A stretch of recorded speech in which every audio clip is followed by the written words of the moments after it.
जीता जा सकता है।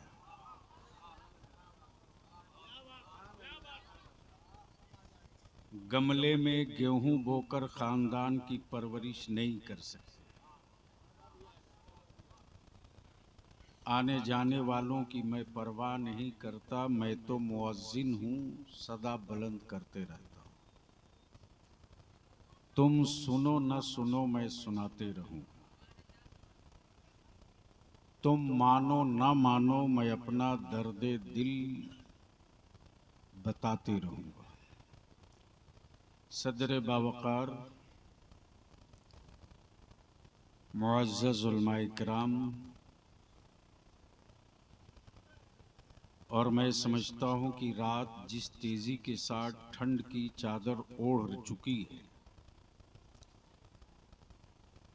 ऐसे माहौल में बहुत लंबी गुफ्तगू नहीं, बस चंद बातें अर्ज करके आपसे इजाजत चाहूंगा। मुश्किल से 15 से 20 मिनट। क्या इरादा है? बलियावी को बर्दाश्त करेंगे?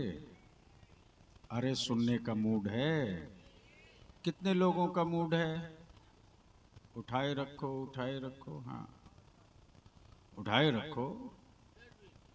नई स्टेज वालों को धक्का मत मारिए, मौलाना है, कमजोर है, टूट जाएगा तो क्या हो। उठाते भी हैं हजरत लोग तो बीच ही में रखते हैं, और सच ये है कि बीच वाले के एक बीच वाले से पूरी ट्रेन परेशान रहती है। और उस बीच वाले का हाल ये है कि चाहे कितना हो खूबसूरत हो, उसके पीछे नमाज भी नहीं होती, उससे किसी का निकाह भी नहीं।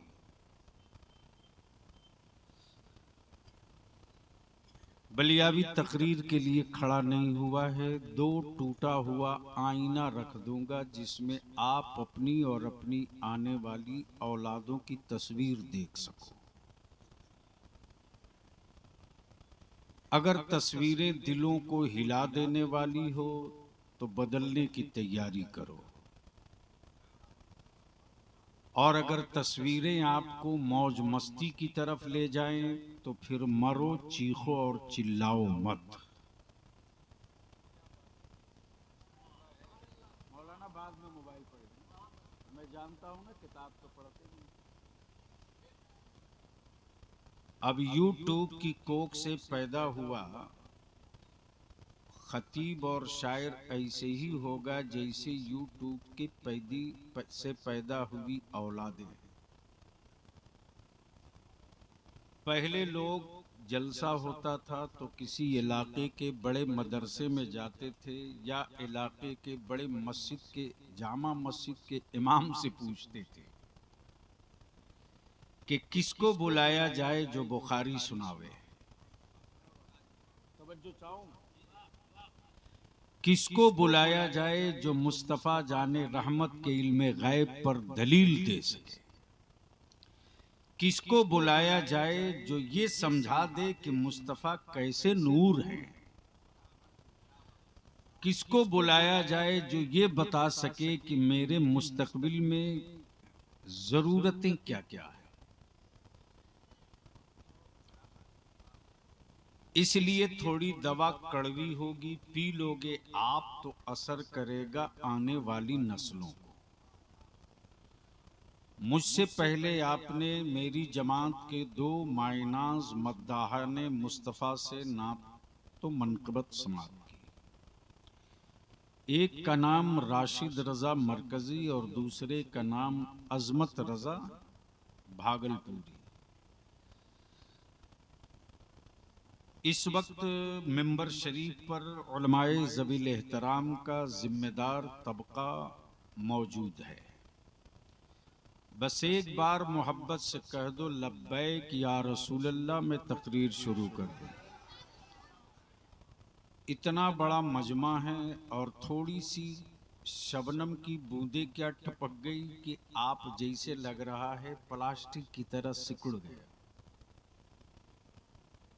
मोहब्बत से बावाज़े बुलंद दोनों हाथ उठाकर बाबा आवाज दो मदीने की सरकार को, लब्बैक या रसूल अल्लाह। जोर से लब्बैक या रसूल अल्लाह, और जोर लगाओ लब्बैक या रसूल अल्लाह। अब ये नारा सिर्फ हिंदुस्तान में नहीं लग रहा, अब हमारे भाई बड़े भाई जहीर मलमली उधर कोने में भाग गए। जवान आदमी, अच्छा पैर डैमेज है, ओहो, गलत जगह पैर डालेंगे तो यही होगा। बैठ जाइए साहब। तो क्या बलियावी से सुनने का मूड है? तो बोलना पड़ेगा, बोलना पड़ेगा। अब आंखें खोलो और देख लो, तुम्हारे सामने दो पर्दा है। उलमा इकराम की तवज्जो। एक पर्दे पर कुफ्र है और एक पर्दे पर इस्लाम है। मौलाना गुलाम मुज़फ़्फ़र, एक पर्दे पर कुफ्र है, एक पर्दे पर इस्लाम है। जहां कुफ्र है वहां दौलत है, जहां कुफ्र है वहां मिसाइल और सत्ता है, जहां कुफ्र है वहां हिटलरिज्म है, जहां कुफ्र है वहीं दहशतगर्दी है, जहां कुफ्र है वहीं कत्लो गारत है, जहां कुफ्र है वहीं हकमारी है, जहां कुफ्र है वहीं बेटियों के साथ रेप और बलात्कार है। लेकिन इस्लाम के पर्दे पर देख लो, भूख है लेकिन इस्लाम है, गुर्बत है लेकिन इस्लाम है, वतन से दूर है लेकिन इस्लाम है, जान की परवाह नहीं है मगर इस्लाम है, औलादों की लाशें तड़प रही मगर इस्लाम है। क्यों? क्यों? सवाल ये है क्यों? इसलिए कि हर जान को, हर जान को, हर जिस्म को जान प्यारी है, हर सर को आंख प्यारी है, हर दिल को धड़कन प्यारा है, हर नब्ज को धड़कना प्यारा है, हर वजूद को आराम प्यारा है, हर जिस्म को सुकून प्यारा है। लेकिन आओ इसी इस्लाम के पर्दे पर गुर्बत है, गुर्बत है, गुर्बत है, वतन से दूरी है, औलादों की तड़प है, लाशों के टुकड़े हैं। लेकिन वजह क्या है? वजह क्या है? बुनियाद क्या है? बुनियाद क्या है? वजह क्या है? क्या हर जुल्म से टकराने के बाद भी नबी के इश्क से समझौता नहीं करता। हर जुल्म से टकराने के बाद भी नबी के इश्क से समझौता नहीं करता। तब बलियावी कहता है, तब बलियावी कहता है, डिग्री होल्डरों को आला हजरत समझ में नहीं आएंगे, सनद याफ्ता जाहिलों को आला हजरत समझ में नहीं आएंगे, अमन नबी के आशिकों को इमाम अहमद रजा समझ में आएंगे। और जब ये समझ में आ जाएंगे तब आला हजरत का वजीफे इश्क भी समझ में आ जाएगा। आला हजरत का वजीफे इश्क भी समझ में आ जाएगा। वो कौन सा वजीफे इश्क? वो कौन सा वजीफे इश्क? वो यही है कि कबाब याहू में भी न पाया, कबाब याहू में भी न पाया मजा जो दिल के कबाब में है। और जब इस मंजिल पर कोई पहुंचता है तब इमाम अहमद रजा बनकर ये कहता है, अरे ओ खुदा के बंदो, कोई मेरे दिल को ढूंढो। अरे ओ खुदा के बंदो, क्या तेवर है साहब, क्या खिताब है। अरे ओ खुदा के बंदो, कोई मेरे दिल को ढूंढो, मेरे पास था अभी तो, अभी क्या हुआ खुदाया, न कोई गया न आया,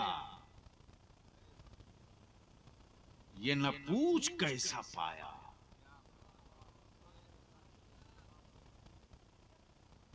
हमें ऐ रजा तेरे दिल का पता चला बमुश्किल, दरे रौजा के मुकाबिल वो हमें नजर तो आया। हजरात, अभी आप सुन चुके हैं अदारे शरिया की तहरीक बेदारी चल रही है और मैं समझता हूं आप भी उससे पीड़ित हैं। और इसी के लिए अल्हम्दुलिल्लाह 3 दिसंबर को समस्तीपुर के ताजपुर में, कै दिसंबर को, जोर से बोलो, और 4 दिसंबर को आपके बगल में पुपड़ी में, और 5 दिसंबर को मधुबनी में। समस्तीपुर से हमारे मोहतरम जनाब फिरदौस मुखिया साहब, जो कौमी इत्तेहाद मोर्चा के लीडर भी हैं, और मधुबनी से जनाबे गुफरान शाहीन साहब, जो कौमी इत्तेहाद मोर्चा के लीडर भी हैं, और तहरीके बेदारी के एक मधुबनी का और दूसरा समस्तीपुर का मुहर्रिक भी।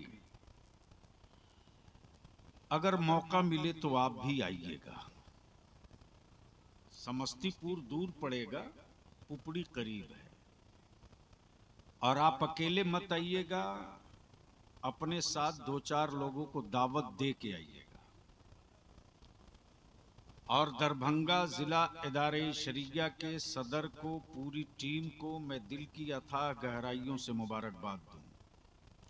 याद रखना, जाले में बोल के बलिया भी जा रहा है, जाले में बोल के जा रहा है। जलसा करने हमारे उलमा नहीं निकले हैं।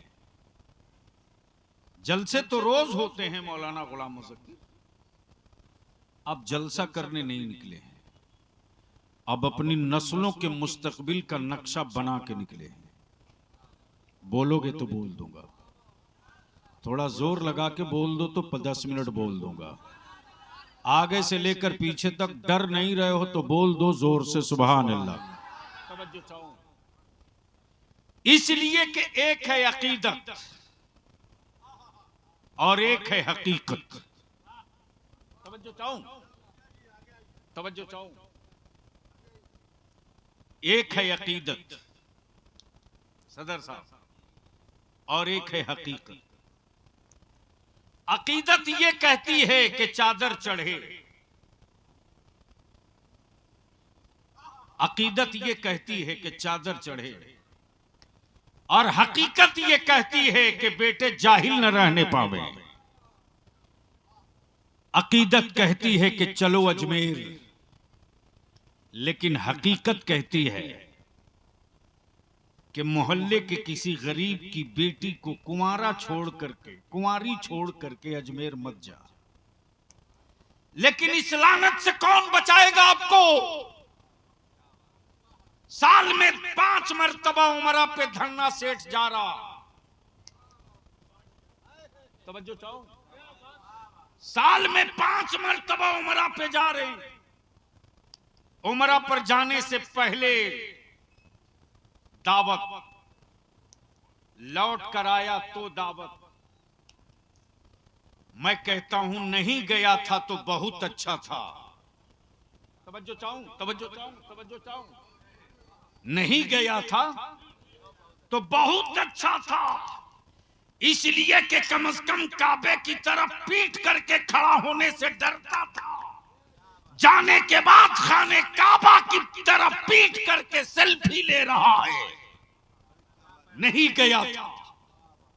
शहर तैयबा तो बहुत अच्छा था, बहुत अच्छा था। जब देखता हूं तस्वीरें तो रूह कांप जाती है। जिस शहर मुस्तफा में जाने की तमन्ना करे, मेरे आका करीम के रोज़े की तरफ पीठ करके सेल्फी ले। याद रखना, तुमने जिस मोबाइल फोन से मेरे आका के रोज़े की तरफ पीठ करके सेल्फी लिया है, कल क़यामत के दिन तेरी पीठ दागदार रहेगी, इसलिए कि तुमने उनके रोज़े की अजमत का ख्याल नहीं रखा। अजमत का ख्याल नहीं मालूम है तुझे? मैं पूछता हूं आपसे, बताओ ये जमीन किसने बनाई? जोर से बोलो, जोर से बोलो। डर नहीं रहे हो तो जोर से बोलो, किसने बनाई? मुल्क किसने बनाया?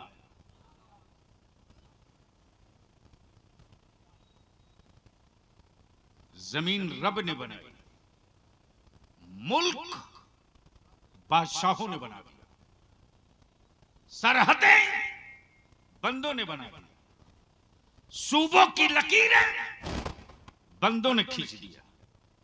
जमीन रब की। उसी जमीन में अमेरिका भी है, मिस्र भी है, शाम भी है, सूडान भी है, हिंद भी है, बांग्लादेश भी है, चीन भी है, ब्रिटेन भी है, लंदन भी है, फ्रांस भी है, इंडोनेशिया भी है, मलेशिया भी है, तुर्की भी है, सीरिया भी है, फलस्तीन भी है।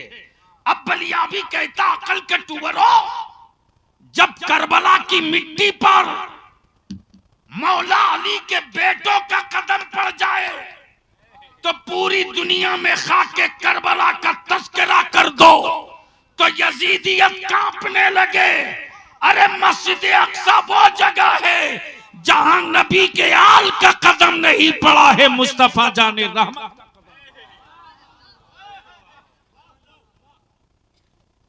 अब मैं आपसे पूछूं,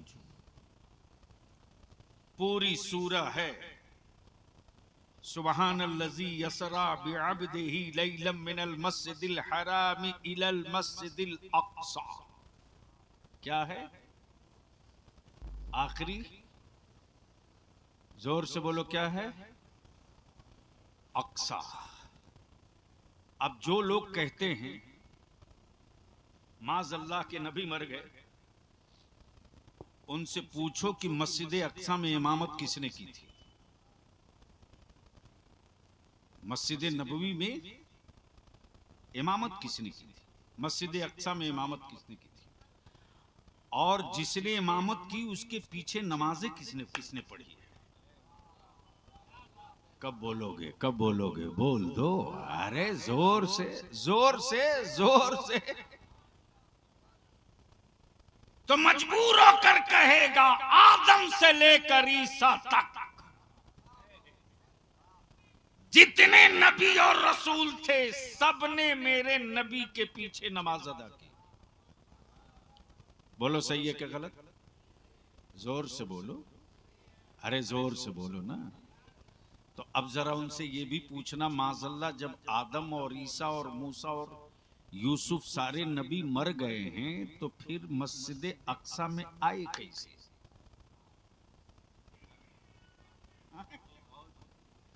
गोया क्लियर हो गया कि नबियों को मौत नहीं आती। तो जिसका नबी माज़अल्लाह मुर्दा हो,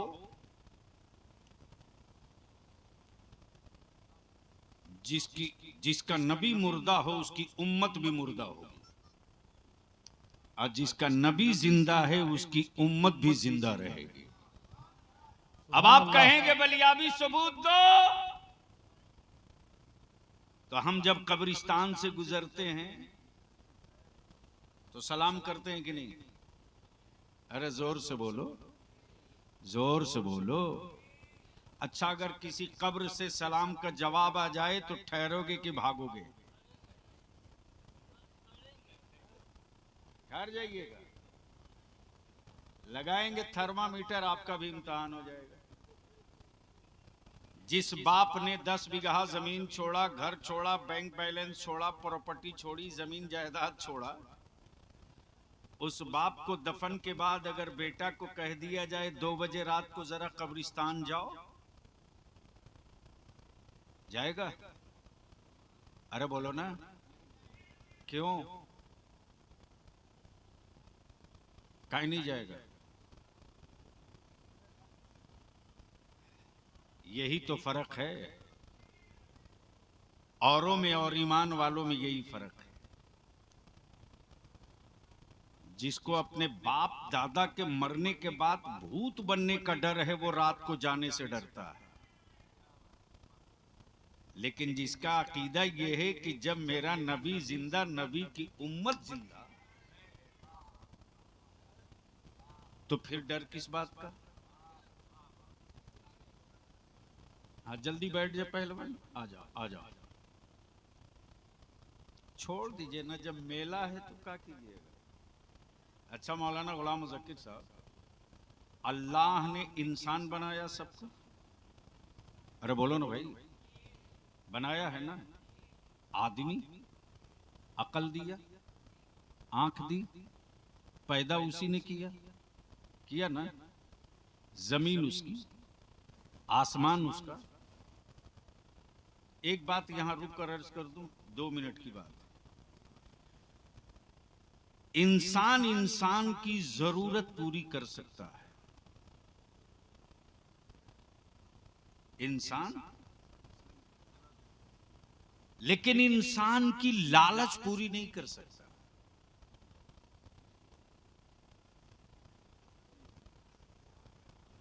भूख लगी है, रोटी खिलाकर जरूरत पूरी कर देगा। ठंड लग रही है, गर्म कपड़ा पहनाकर जरूरत पूरी कर देगा। दरभंगा तक जाले से जाने का किराया नहीं है, सफर खर्च देकर जरूरत पूरी कर देगा। लेकिन लालच पूरी नहीं कर सकता। अब जहन को यहीं रोक लो थोड़ी देर के लिए। जिस अल्लाह ने सब कुछ दिया, रोजी रब दे, पानी रब का, दाना रब का,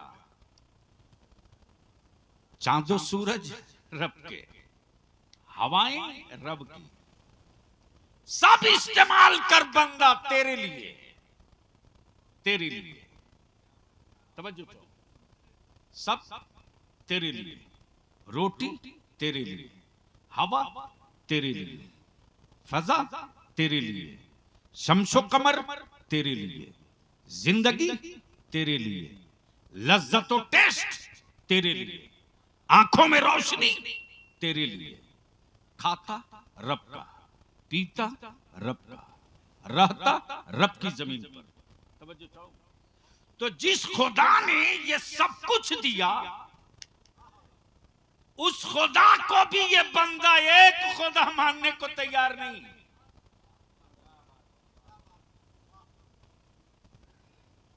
उस खुदा को एक मानने को तैयार नहीं। लेकिन अब यहां रुक कर इसी पर सपोर्टिंग एक कड़ी डाल दो। कुछ लोग ऐसे हैं जो बिन देखे सब मान लेते, लेकिन इसी मक्के में कुछ लोग ऐसे थे जो सब कुछ देखने के बाद आज तक नहीं माने। अब इसको और हल्का कर दो। मान लीजिए कोई जाए डॉक्टर के पास, और डॉक्टर जैसे ही आला लगाया वैसे ही बोला हार्ट फेल हो रहा, ब्लॉकेज हो चुका। बोलो मान लेते हो कि नहीं? अरे बोलो ना, ब्लॉकेज तो आपने देखा नहीं, मान लिया कि नहीं? मान लिया कि नहीं?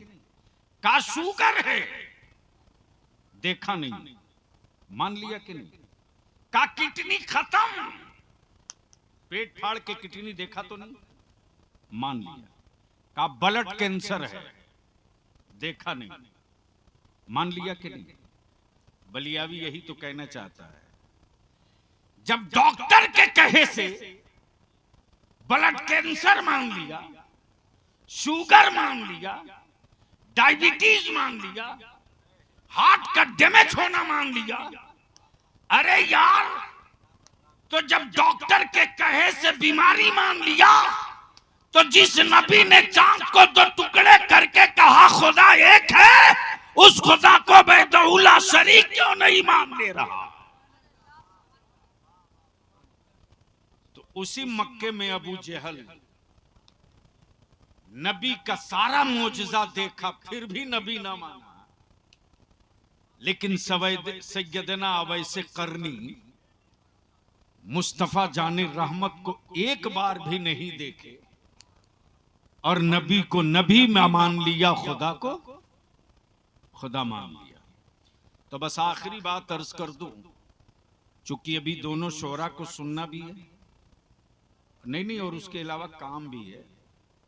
चूंकि 25 और 26 को अलीगढ़ यूनिवर्सिटी से एक टीम आ रही है स्टूडेंट्स की, 2 रोजा उनका वर्कशॉप का इजलास है, और फिर कल ही भर रहकर सारी तैयारी करनी, और फिर 3 तारीख से तहरीक बेदारी का कारवां निकलेगा। बस एक आखिरी बात मैं आपसे पूछ लूं, ईमान से बोलो कि मुसलमान शादियों के चक्कर में जमीन बेच रहा कि नहीं बेच रहा?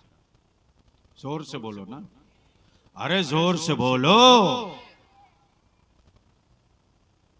जाले की जमीन पर आए हुए लोगों, ज़ियाए मिल्लत कॉन्फ्रेंस में, अरे तूने सोचा यार 40 साल 45 साल पहले हम लोगों के बाप दादा ने, जिनकी उम्र 35 साल 38 साल है, उसको क्या मालूम कि बाप दादा ने कितनी गुर्बत के दिन बिताए हैं। कई कई एकड़ जमीन में धान और गंदुम हो, मड़ुआ हो, फिर भी पूरे साल खाने का गल्ला नहीं होता। लेकिन हम सबके बाप दादा ने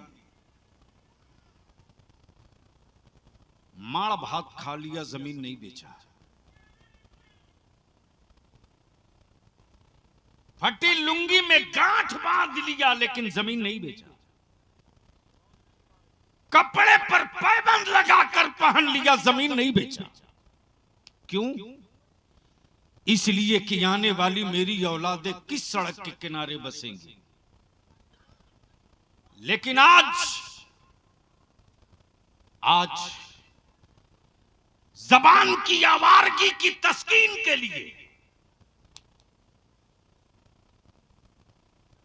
एक गरीब बाप अपनी बेटी की इज्जत के साथ रुखसती के लिए 2 चंद कट्ठा जमीन बाप ने विरासत में छोड़ा था, उसे बेचकर बोलो दावत खिला रहा है कि नहीं? जोर से बोलो, जोर से नहीं बोल रहे हो। खिला रहा कि नहीं खिला रहा? तो ये खत्म होना चाहिए कि नहीं होना चाहिए?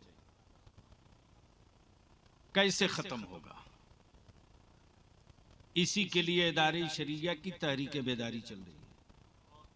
और सोशल मीडिया में आप देख लो, 2 दिन हुआ हजारीबाग में 3 बारात को तहरीक बेदारी के इजलास के बाद जवानों ने स्टिक लेकर दौड़ा दिया, लड़के को उठा लिया, का निकाह पड़ा।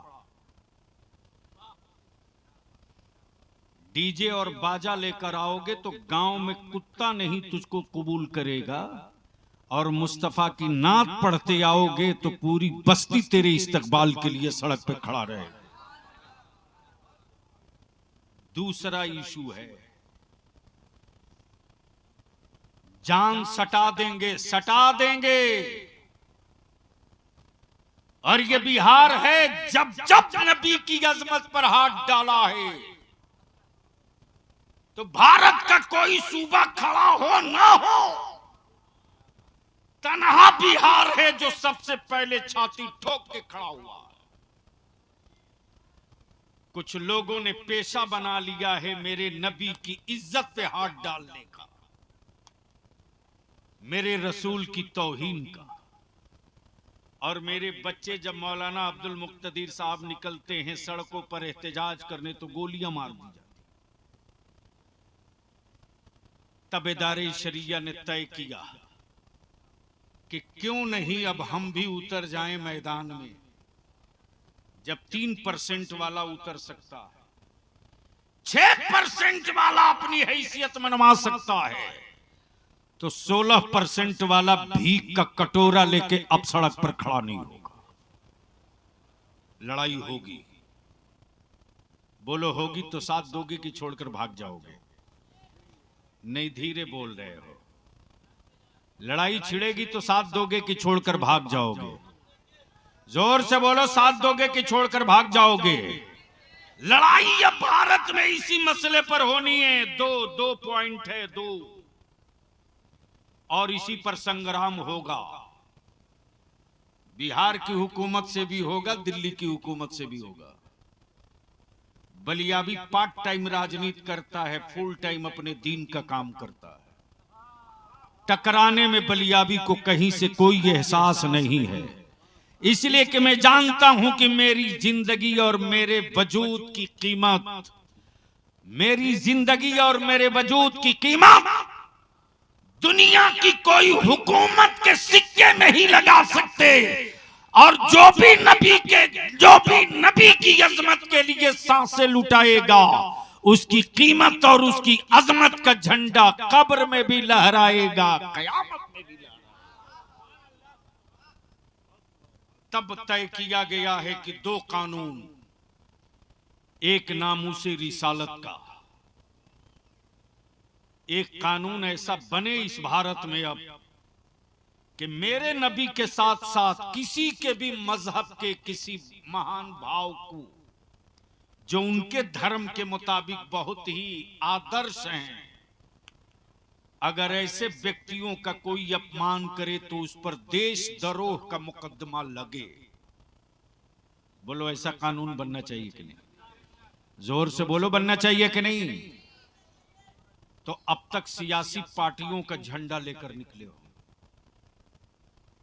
चाहे जिस पार्टी में हो रहो, जिस दल में हो रहो, लेकिन नबी की अजमत के लिए एक हो जाओ, रसूल करीम की इज्जत के लिए एक हो जाओ, और जमाने को बता दो कि सियासी पार्टियां जमीन बांट सकती हैं, ईमान वालों का इश्क नहीं बांट सकती। दूसरा कानून है किसी की हिम्मत जो किसी दलित भाई की जमीन पर कब्जा कर ले? अरे बोलो ना, जोर से बोलो। किसी दलित भाई को चौक चौराहा रोड पर थप्पड़ मार दे, दलित भाई की बिरादरी का नाम लेकर के उसको गाली दे दे, हिम्मत है? लेकिन आज जिस चौराहे पर चाहो टोपी दाढ़ी वालों को देखकर आतंकवादी कह दो, टेररिस्ट कह दो, देशद्रोही कह दो, उठा के जेल डाल दो, और ये टीवी के डब्बा वाले सत्ता के दलाल सत्ता की दलाली में उतर के भोंकते, टेररिस्ट पकड़ा गया, दहशतगर्द पकड़ा गया, मामला अदालत अभी पहुंचा नहीं, मेरे बच्चों के माथे पर देशद्रोह और टेररिस्ट का ठप्पा लगा दिया सत्ता के दलालों ने। समाज में मेरे बच्चों का जीना मुश्किल हो गया। एक भी सेकुलर पार्टी वाले के हलक से आवाज नहीं निकली कि ये मुसलमान वो नहीं हैं जो जंगली घास की तरह निकल गए हैं, बल्कि मुसलमान वो हैं कि भारत में सबसे ज्यादा आजादी के लिए किसी के बाप दादा का खून गिरा है तो वो नागपुर वाले का नहीं गिरा है, बल्कि वो मोमिन और मुसलमानों का खून गिरा है। ये जंगली घास नहीं है कि तुम पैरों से रौंद दोगे। एक भी बेईमान सेकुलर कहलाने वाले लीडर की आवाज नहीं निकलती, एक भी नहीं बोलता। इसलिए को समझता है कि ये तो मजलूम है, जाएगा कहां? ये तो विकलांग है, जाएगा कहां? इसको तो मैंने अपाहिज बना दिया है, जाएगा कहां?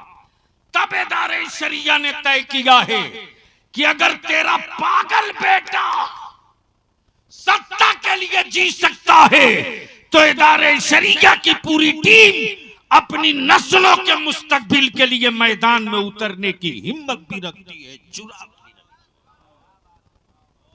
है। ये सारे मुद्दे हैं और इसी मुद्दे पर हमने डिमांड किया है कि जिस तरह दलित भाइयों के लिए दलित एक्ट बना है, अब तो ट्रेनों में मेरे बच्चे महफूज नहीं, अब तो वर्दी पहने हुए पुलिस पदाधिकारी अशोक स्तंभ का सिंबल लगा करके जान बचाने और इज्जत आबरू की हिफाजत का शपथ लेने वाले ट्रेनों में टोपी दाढ़ी देख के गोली मारे।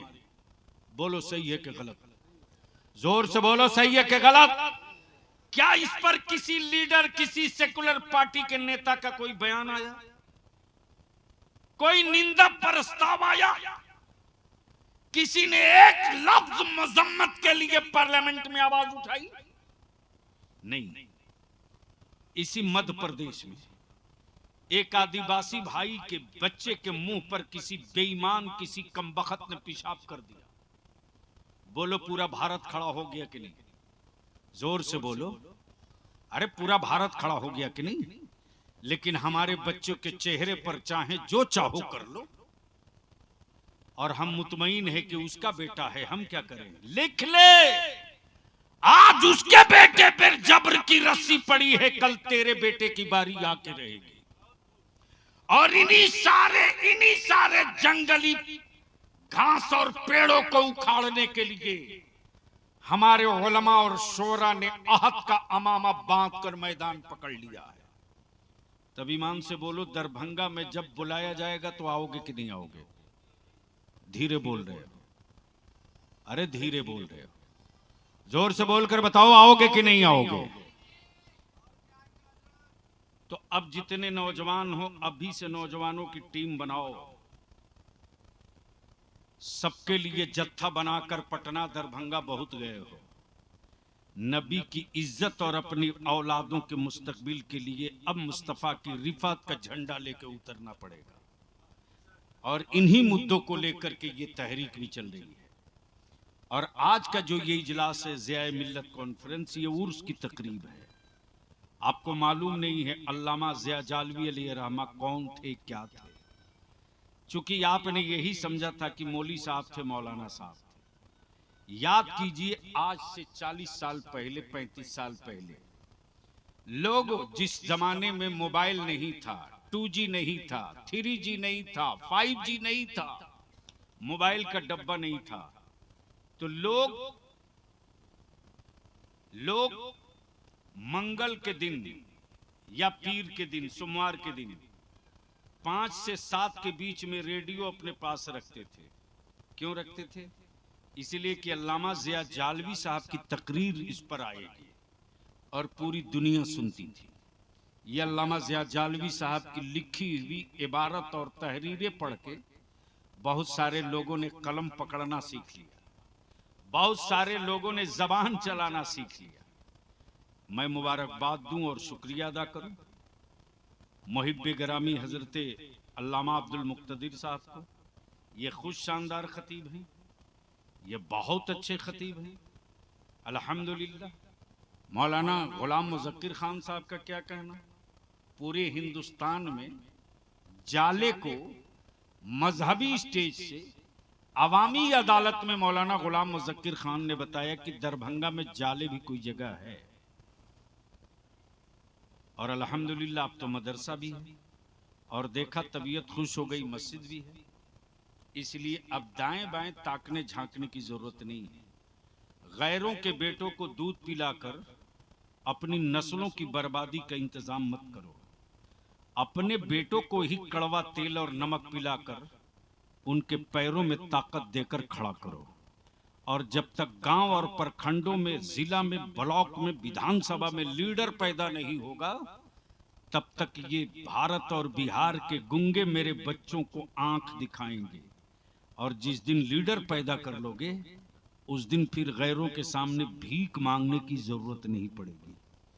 इन सारे मुद्दों को लेकर लड़ाई छिड़ चुकी है। और मैं तो शुक्रिया अदा करता हूं कि कल तक जो लोग कहते थे कि इतना परसेंट मेरी आबादी, इतना परसेंट मेरी आबादी, इतना परसेंट मेरी आबादी, तो अब तो मैं उनको भी नहीं छोड़ूंगा। अच्छा किया आपने सर्वे कराकर हमारी आंखों की पट्टी उतार दिया।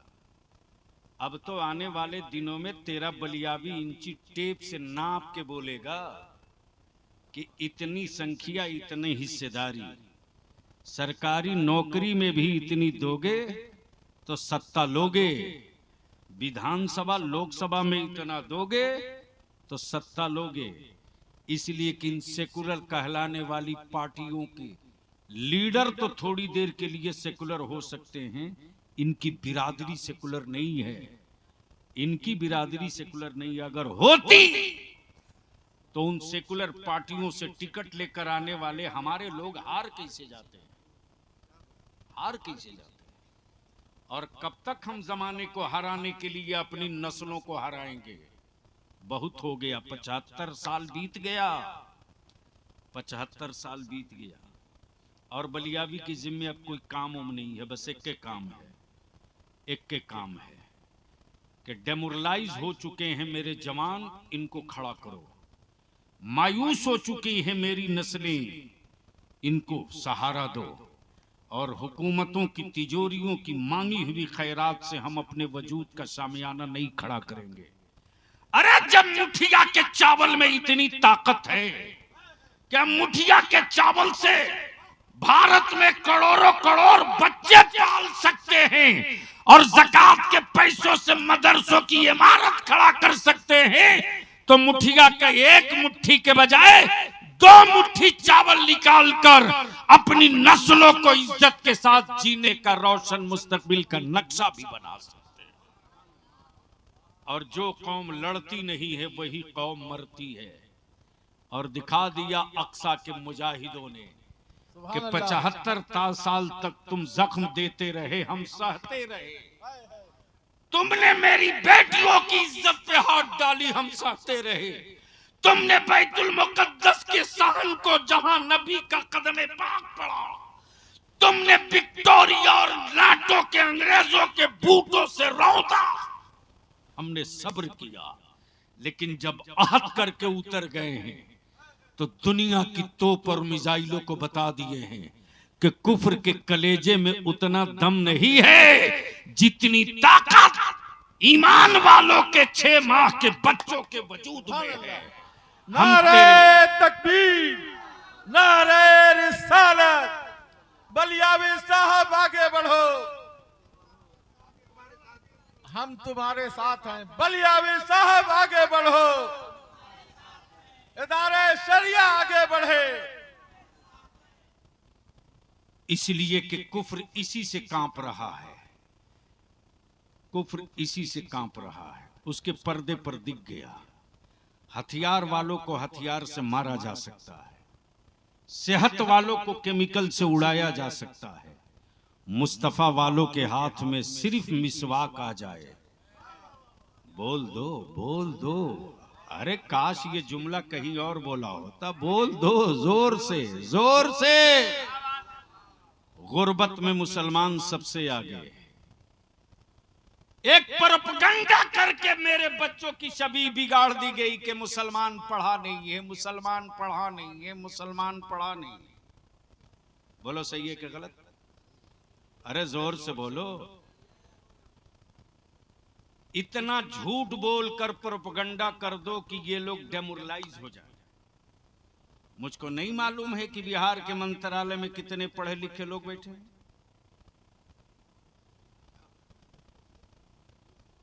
आज भी मेरी मस्जिदों का मुअज्जिन उनसे ज्यादा पढ़ा लिखा है।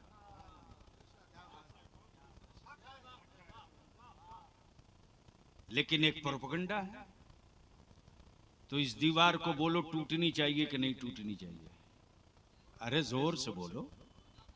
क्यों धीरे से बोल रहे हो? अरे जोर से बोलो। ये दीवार गिरनी चाहिए कि नहीं गिरनी चाहिए? कौन गिराएगा? कौन गिराएगा? धीरे बोल रहे हो इसलिए डर लग रहा। मुंह खोलो यार। कौन गिराएगा? तो जब बुलाया जाएगा दरभंगा तो आप कहोगे भाड़ा कहां से लाएंगे, किराया कहां से लाएंगे। लेकिन यही नीतीश जी, लालू जी के यहां से फोन चला जाए तो अपनी गाड़ी, अपना घोड़ा, अपना बाइनर, रास्ते का खर्च, अपना डीजल, अपना पेट्रोल, पागल की तरह जाओगे। और वहां जाओगे तो दरी बिछाकर किनारे खड़ा रहोगे। कोई